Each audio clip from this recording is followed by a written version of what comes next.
పచ్చని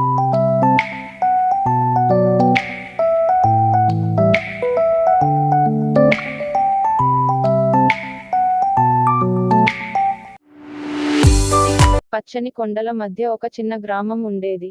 అక్కడ మాయాజాలం మరియు సాహసాల కథలు నిత్యం వినిపించేవి. గ్రామంలోని సాహసిక పండితుడు ఓలివర్ అనే ఒక వృద్ధ వయస్సు గలతను తన కంటే చిన్న పిల్లలకు పాత కథలు చెప్తూ ఉండేవాడు. అందులో ఒక ప్రాచీన కథ ముఖ్యంగా అందరి మనస్సుల్ని ఆకర్షించేది. కొండలలో దాగిన వారు కోల్పోయిన ధనరాశి గురించి.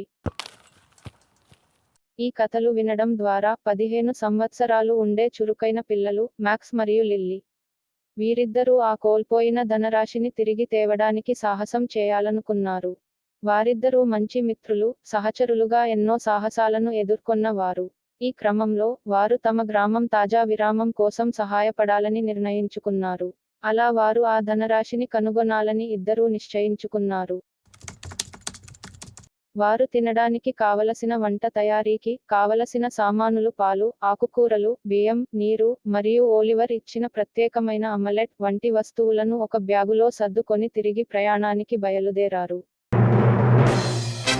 ఇద్దరూ ధనరాశిని తేవడానికి ఒప్పుకొని ఆనందంతో వారు పయనానికి సిద్ధమయ్యారు. మొదట వారు సాహసానికి బయలుదేరారు. వారు సాహసాలకు సన్నద్ధంగా ఉండి సాహసయాత్రకు బయలుదేరారు. అలా కొద్ది దూరం నడిచాక సమయం 2 అయింది. వారిద్దరికీ బాగా ఆకలిగా అనిపించింది. అప్పుడు మాక్స్ అన్నాడు, లిల్లీ సమయం 2 అయ్యింది.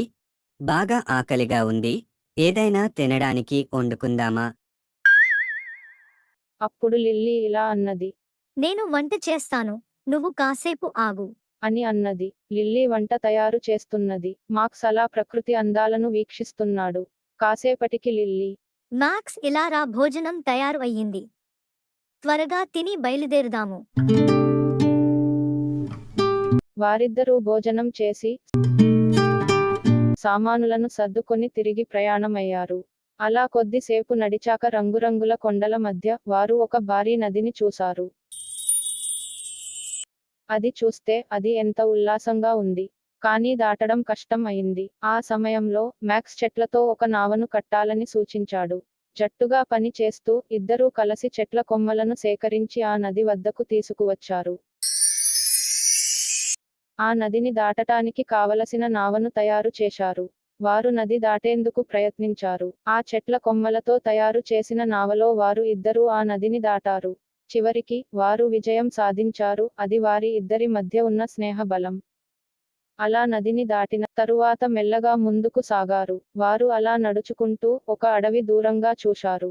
తరువాత వారు మాయాజాలం కలిగిన అరణ్యంలోకి చేరారు. అలా అడవిలో చేరిన వారు నడవడం ప్రారంభించారు. అలా కొద్ది దూరం నడిచి దారి తెలియక తికమక పడ్డారు. అలా తికమక పడుతూ అక్కడ వారు సిగ్గులేని తృణములు అనే మాట్లాడే ఒక చిన్న ఎలుగుబంటి కలుసుకున్నారు. అతనికి అత్యంత అవసరమైన ఒక మెరిసే ఆకును ఎక్కడో పడేసుకున్నాడు. అతను తన కోల్పోయిన ఆకు కోసం సహాయం కోరాడు.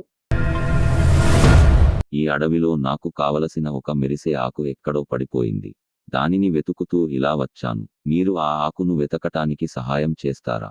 నాకు మీరు ఈ సహాయం చేస్తే నేను మీకు మీ గమ్యం చేరుకోవడానికి సుముఖమైన దారి చూపిస్తాను అని అన్నాడు. వారు అతనికి సహాయపడాలని నిర్ణయించుకున్నారు. అలా ముగ్గురు కలిసి కష్టాలను ఎదుర్కొంటూ ఆ మెరిసే ఆకును వెతకడం ప్రారంభించారు. మాక్స్ మరియు లిల్లీకి ఆ మెరిసే ఆకు ఒక పొదల చాటున కనిపించింది. ఆ ఆకును మాక్స్ తీసి ఆ చిన్న ఎలుగుబంటికి ఇచ్చాడు. సిగ్గులేని ఎలుగుబంటి వారికి తక్షణ మార్గం చూపిస్తాడు. అప్పుడు సిగ్గులేని ఎలుగుబంటి వారు చేసిన సహాయానికి వారికి దారిని చూపిస్తూ ఇలా అన్నాడు. ఈ దారి వెంబడి వెళ్ళండి. మీకు ఏ విధమైన ఆపద రాదు. అలా వారు ముందుకు నడవసాగారు. అలా కొద్ది దూరం ముందుకు నడిచిన తరువాత వారికి పెద్ద పర్వతాలు కనిపించాయి.